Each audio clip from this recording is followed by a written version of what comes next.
Bismillahirrahmanirrahim. Assalamualaikum warahmatullahi wabarakatuh.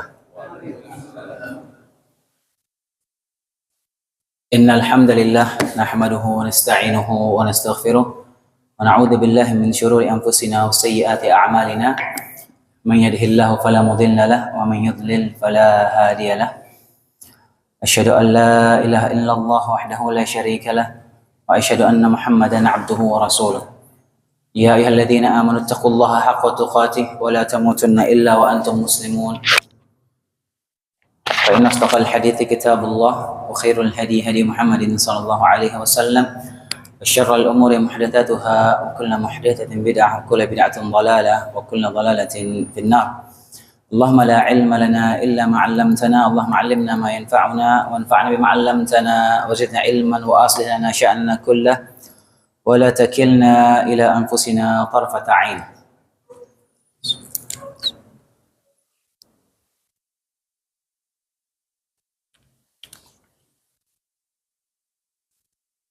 Hadirin rahimani wa rahimakumullah, kita lanjutkan pelajaran kita pembahasan tafsir Juz Amma, dan insyaallah di kesempatan malam hari ini kita akan membahas surat Al-Humazah.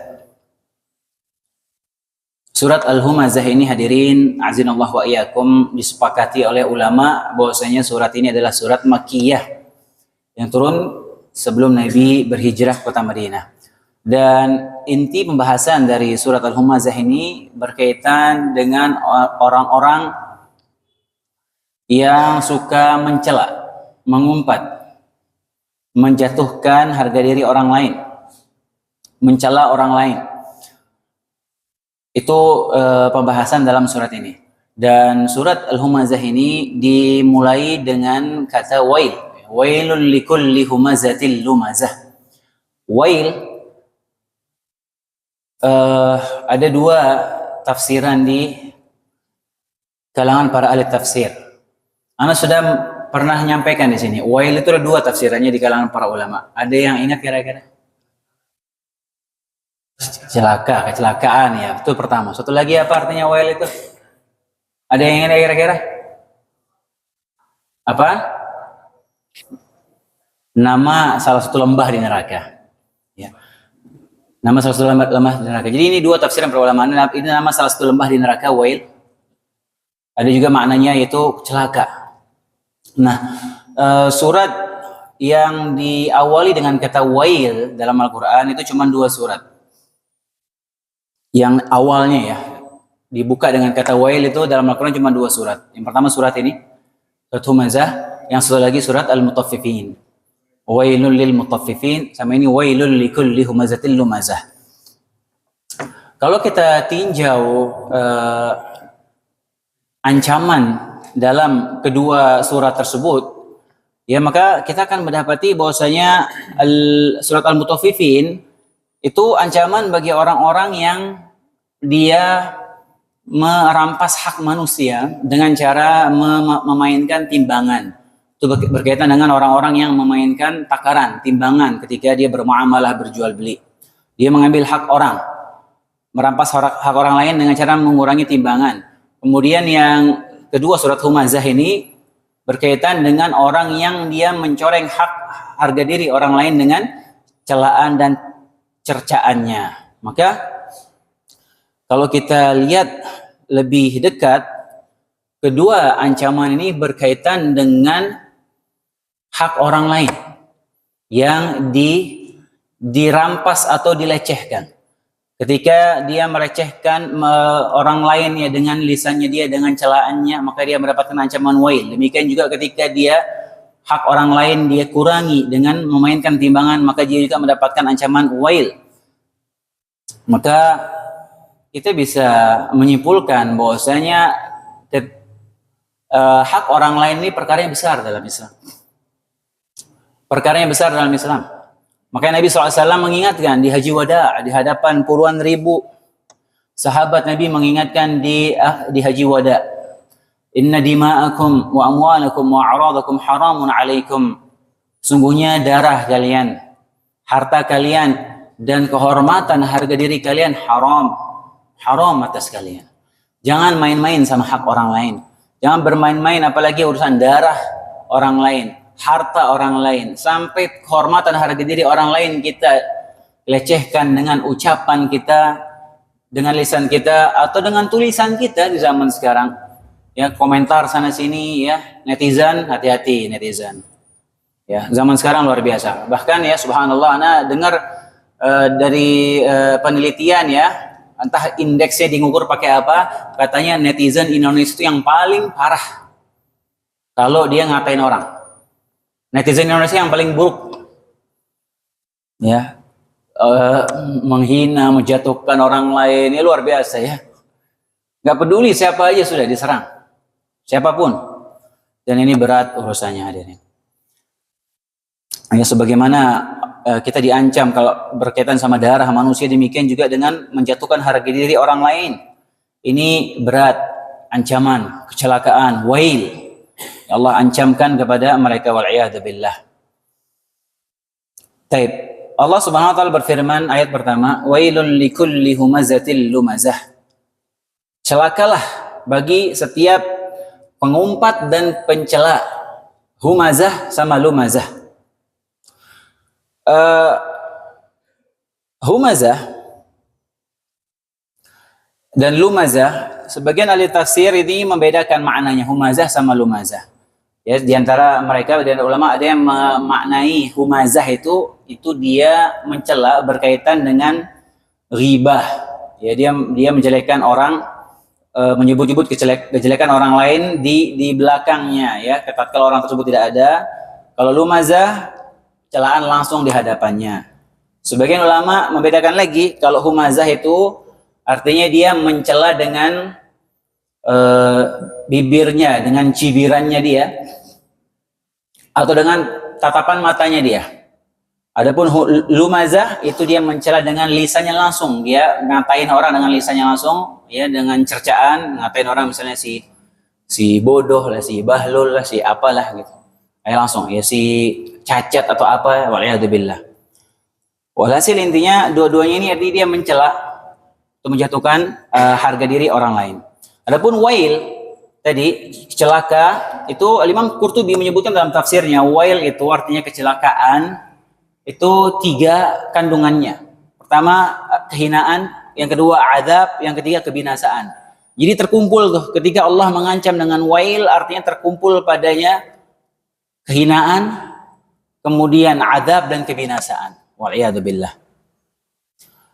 Dan hadirin azanallahu wa iyyakum, ketika manusia dia mencela orang lain, baik itu dengan lisannya atau mungkin dengan mimik wajahnya, intinya dia menghina atau mencaci orang lain, ini bukti kuat adanya kesombongan dalam hatinya dia.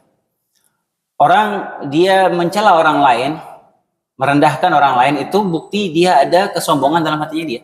Ya, orang kalau dia nggak bisa sombong, ya nggak ada yang dia bisa sombongin, biasanya dia nggak mencela orang lain, nggak mencoreng harga diri orang lain. Nah, biasanya karena ada kesombongan, itulah yang mendorong dia untuk menghina orang lain.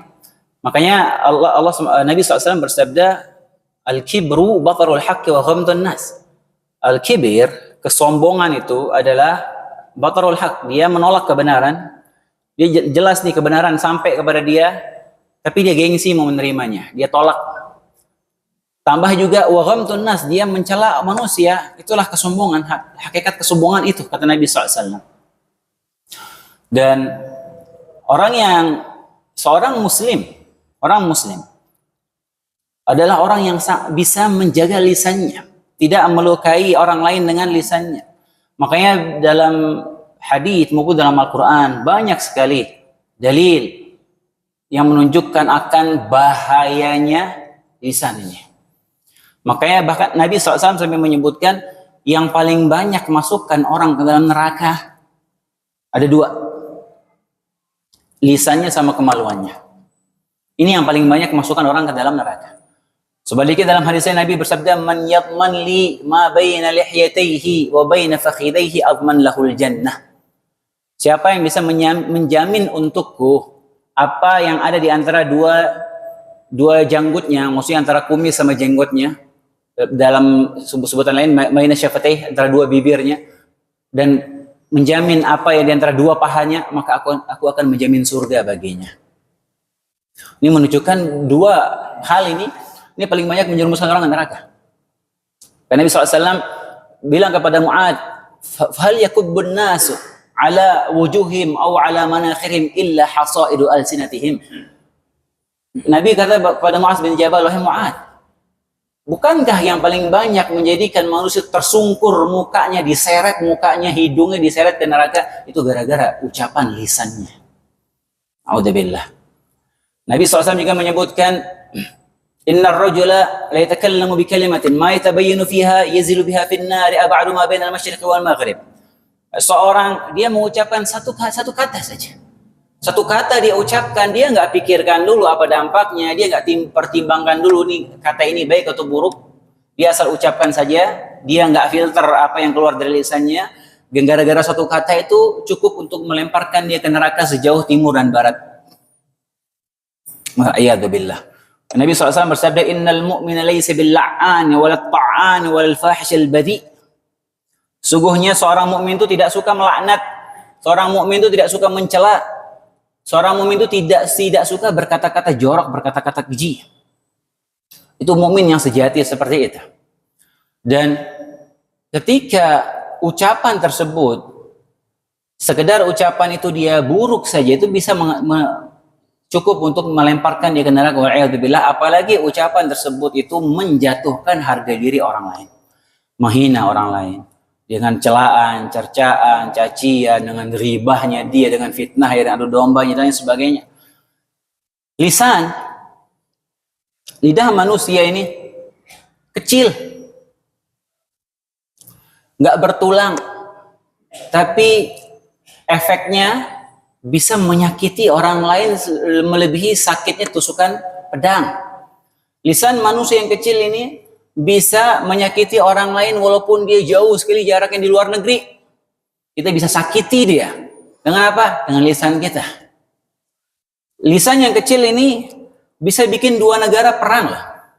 Bisa nggak kira-kira lisan orang satu bikin dua negara perang? Bisa. Mengerikan perkara lisan. Makanya perkara lisan ini dia ditekankan sekali sama Nabi SAW jaga. Nabi SAW menyebutkan ditanya tentang apa amalan yang mengantarkan ke surga. Nabi menjelaskan, Nabi sebutkan tuh rukun iman ya, rukun iman, rukun Islam ya, salat, puasa, haji, jihad fisabilillah, wa dzirwatu sanami, puncaknya jihad fisabilillah. Semua Nabi sebutkan tuh amalan-amalan besar dalam Islam. Kemudian Nabi bilang, "Maukah kamu aku kasih tahu yang mengokohkan semua itu? Biar kokoh Islammu, kokoh amalannya, semua amalan-amalan yang bawa ke surga itu." "Apa wahai Rasulullah?" Katanya. Nabi langsung pegang lisannya, "Kuffa alaika hadha." Nih, jaga ini lisan. Kata Nabi SAW. Dan emang benar. Lisan ini menjadi malapetaka bagi manusia nanti ketika dia dihisab oleh Allah Subhanahu wa taala di yaumil qiyamah.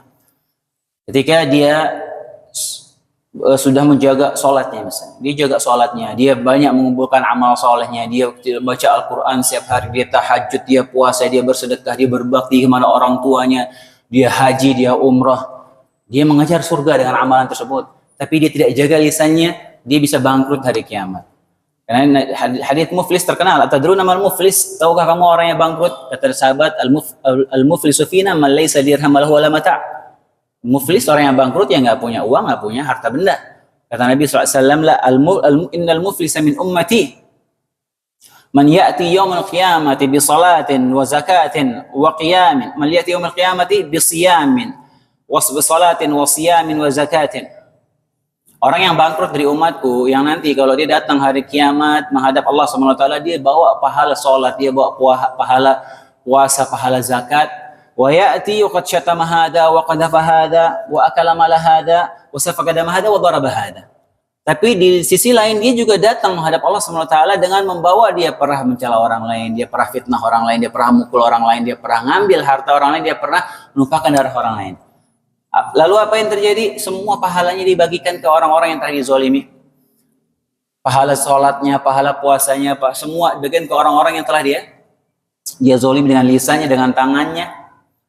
Sudah habis hartanya, habis pahalanya, masih belum selesai kezaliman orang dia bayar, dosa-dosanya orang itu dilemparkan kepada dia. Kemudian dia dilemparkan ke neraka, wal'iyadu billah. Na'udzubillah. Ya, ini mengerikan ya masalah lisan. Zaman sekarang ini ya, terkadang ya kita lihat orang-orang kalau di dunia maya itu subhanallah kayak nggak ada filternya gitu. Kalau mencela orang lain, menghina orang lain, kayak nggak ada takutnya sama Allah Subhanahu Wa Taala. Inilah bukti bahwasanya bahayanya orang kalau jauh dari ilmu, jauh dari ilmu, jauh dari didikan Islami, ya bahaya. Kita didik diri kita dulu, kita latih diri kita, keluarga kita, anak-anak kita, orang terdekat kita supaya takut sama Allah Subhanahu Wa Taala, supaya ngerti mana halal mana haram, supaya takut neraka, ingat akhirat. Insya Allah dia akan terjaga dari perbuatan-perbuatan seperti itu. Kemudian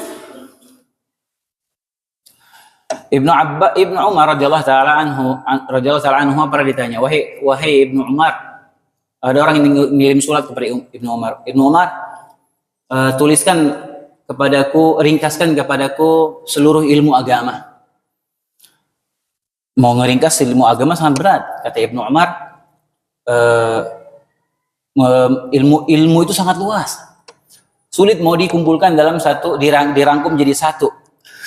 Tapi kata Ibnu Umar, cerdasnya Ibnu Umar, dia mau merangkumkan ilmu agama seluruhnya, intisari dari ilmu agama, dibalas suratnya untuk orang itu. Kata Ibnu Umar apa? Innal ilma kathir, ilmu itu banyak sekali. Lakin istata'ta an talqallaha khafifadh dhahri min dima'in nas, khamisal batni min amwalihim, kafil lisan min a'radihim, laziman li amri jama'atihim fa'al. Ilmu itu sangat luas. Tapi Ibnu Umar meringkaskan, tapi kalau engkau mampu bertemu dengan Allah nanti setelah meninggal dunia dalam keadaan punggungmu, bahumu ini ringan dari tuntutan darah manusia, perutmu kosong dari harta orang lain, lisanmu terjaga dari kehormatan orang lain, dan kau melazimi jamaah kaum muslimin, maka lakukanlah.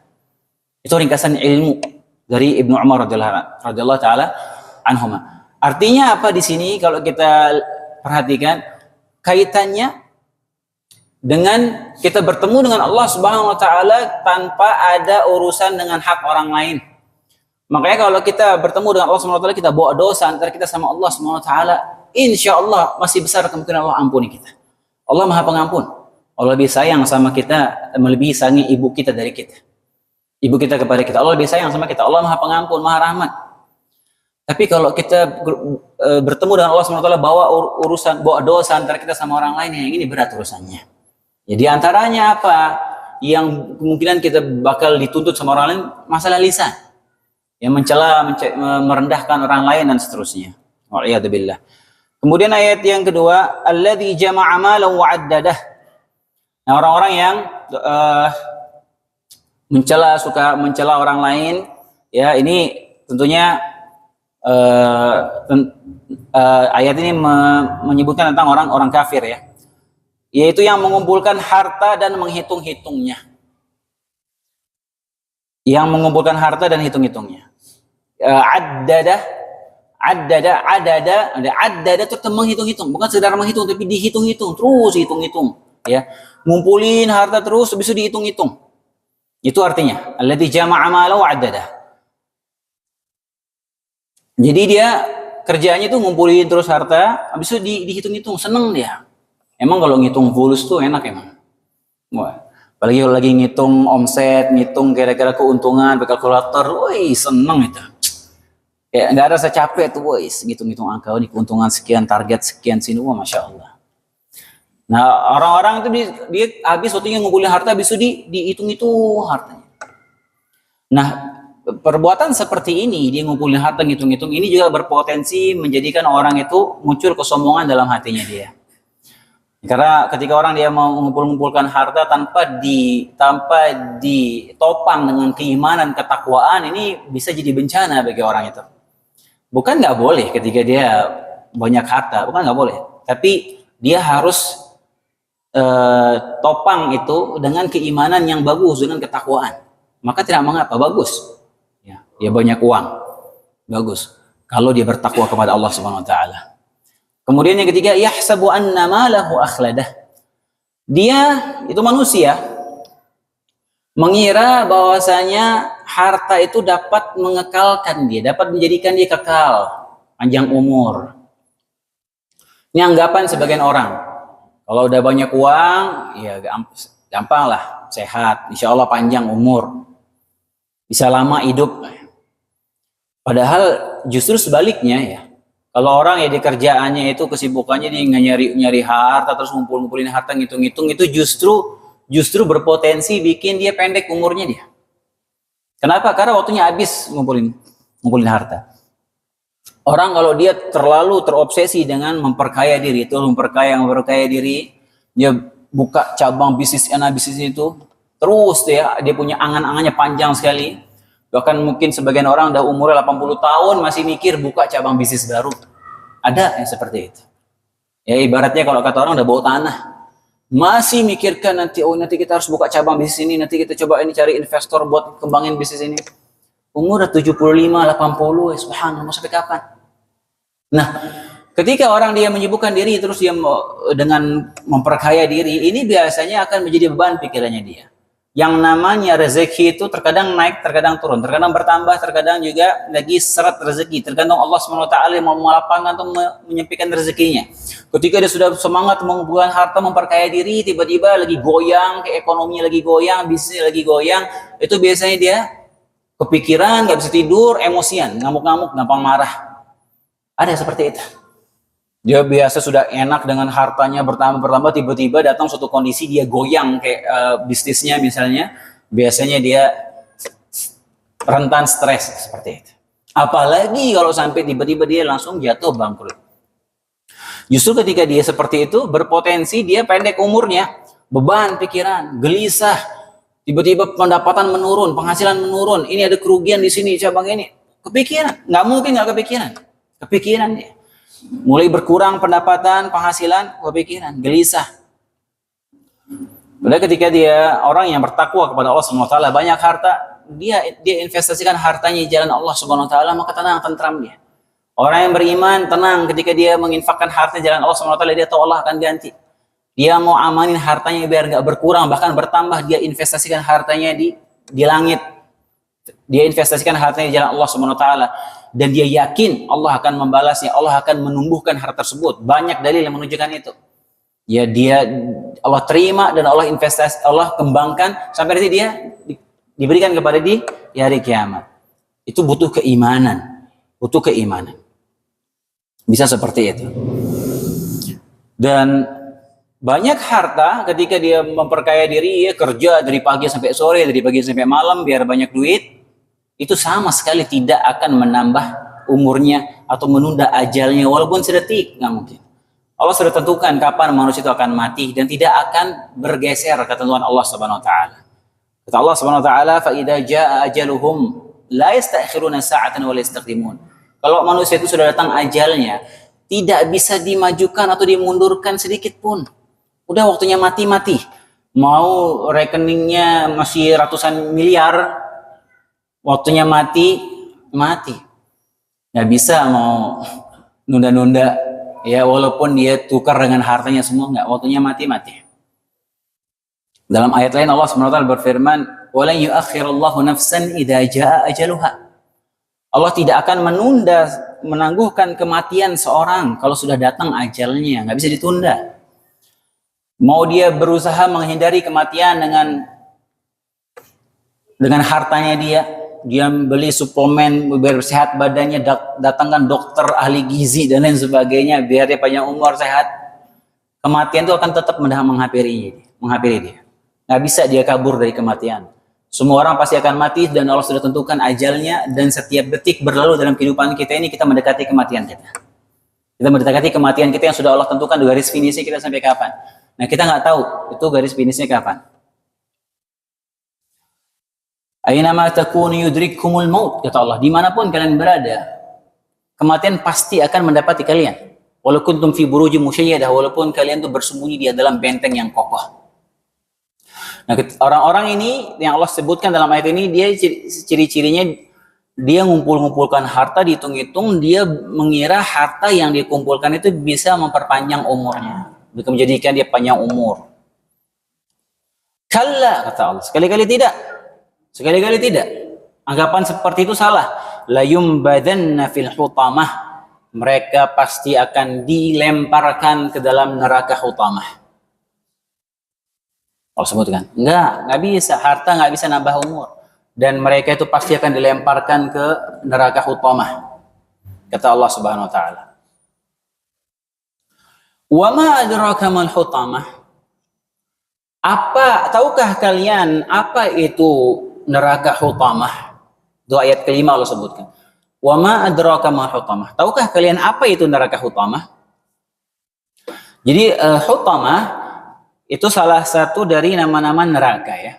Dari nama-nama neraka itu ada namanya neraka hutamah. Dan kata hutamah ini dalam Al-Quran tidak ada disebutkan selain di ayat ini saja. Cuma satu-satunya kata hutamah dalam Al-Quran di ayat ini aja nih. Ada kata hutamah itu. Makanya nama lain dari surat Humazah ini adalah surat Al-Hutamah. Biasanya nama Al-Quran itu, nama surat itu diambil dari salah satu nama yang paling identik di surat itu. Terkadang demikian. Dan hutamah itu hadirin, dalam bahasa Arab itu dari kata tathin. Tathin itu artinya dia, kalau bahasa Arab secara bahasa artinya dia menghancurkan. Kita lagi tathin, kita lagi ngulek, kita ngancurin, itu tathin bahasa Arab. Nah, hutamah itu diambil dari kata itu. Maksudnya apa? Neraka hutamah itu apinya neraka hutamah itu kalau sudah menyentuh penghuninya, naudzubillah, maka semua akan dihancurkan, dilumat sampai hancur. Akan dihancurkan oleh api neraka hutamah itu sampai ke organ-organ tubuhnya semua habis dihancurkan sama sama api di neraka hutamah tersebut. Wal'iyadzubillah. Kayak di ayat berikutnya, ayat ke-6, Allah SWT berfirman, Narullahil muqadah. Narullahil muqadah. Ya, wa ma adraka man hutamah. Tahukah kalian apa itu neraka hutamah? Narullahil muqadah. Yaitu api Allah yang dinyalakan. Narullah, Allah sebutkan, api Allah yang dinyalakan. Allah menyandarkan langsung itu apinya Allah, narullah. Berarti ini bukan api main-main hadirin. Pastinya ini api yang sangat mengerikan, bukan api biasa. Kita sudah menjelaskan ya waktu kita bahas kajian tentang rukun iman. Ketika kita bahas tentang bagaimana adab neraka, kita sebutkan bagaimana api neraka itu ya dipanasin terus 1000 tahun dipanasin, datang dalam riwayat sahih dipanasin 1000 tahun. 1000 tahun dipanasin. Sampai udah panas, dipanasin lagi 1000 tahun, 1000 tahun lagi dipanasin. Saking panasnya ini api neraka ini sampai warnanya jadi hitam. Warna apinya saking panasnya. Sampai hitam warnanya saking panasnya. Wal'iyadzubillah. Kemudian Allah SWT berfirman, Allati tattali'u 'alal af'idah.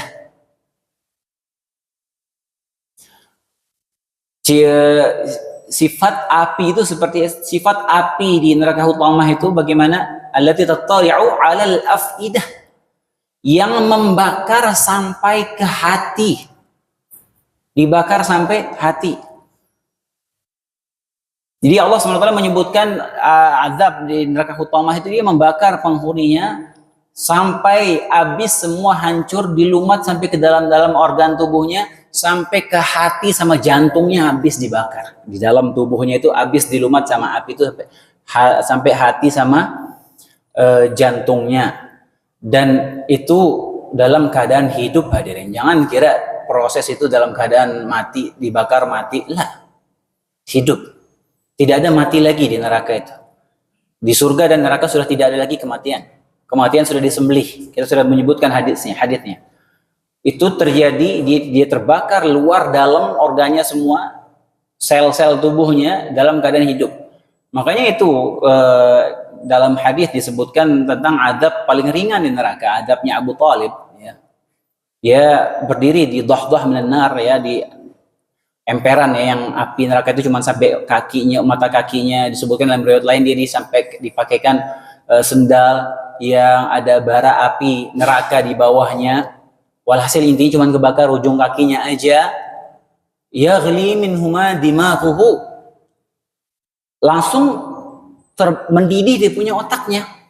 Lah kif, gimana kakinya dibakar, otaknya mendidih? Itu apinya itu ngebakar semua dari dalam.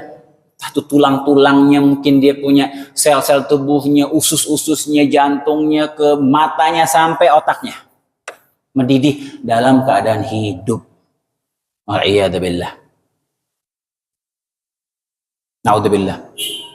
Sebagian ahli tafsir menyebutkan kenapa azab di surat ini disebutkan seperti itu, ya, terbakar sampai ke hatinya. Di antara hikmah yang disebutkan oleh ahli tafsir, karena ayat ini tadi berkaitan dengan orang yang ada kesombongan dalam hatinya dia, sehingga dia melecehkan orang lain, mencela orang lain karena kesombongan tersebut. Dan yang namanya kesombongan itu muncul dari dalam hati. Maka al-jaza'u min jinsil amal, balasan sesuai perbuatan. Sehingga karena hatinya itu dipenuhi dengan kesombongan, maka dia dibakar sampai ke dalam hati-hatinya dia, sampai jantung-jantungnya semua dibakar. Na'udzubillah. Innaha alaihim mu'sadah. Ayat ke-8, innaha alaihim mu'sadah. Sungguh api itu ditutup rapat atas diri mereka. Api itu ditutup rapat atas diri mereka. Ini juga kita pernah singgung, ya, ketika membahas tentang neraka sebelumnya.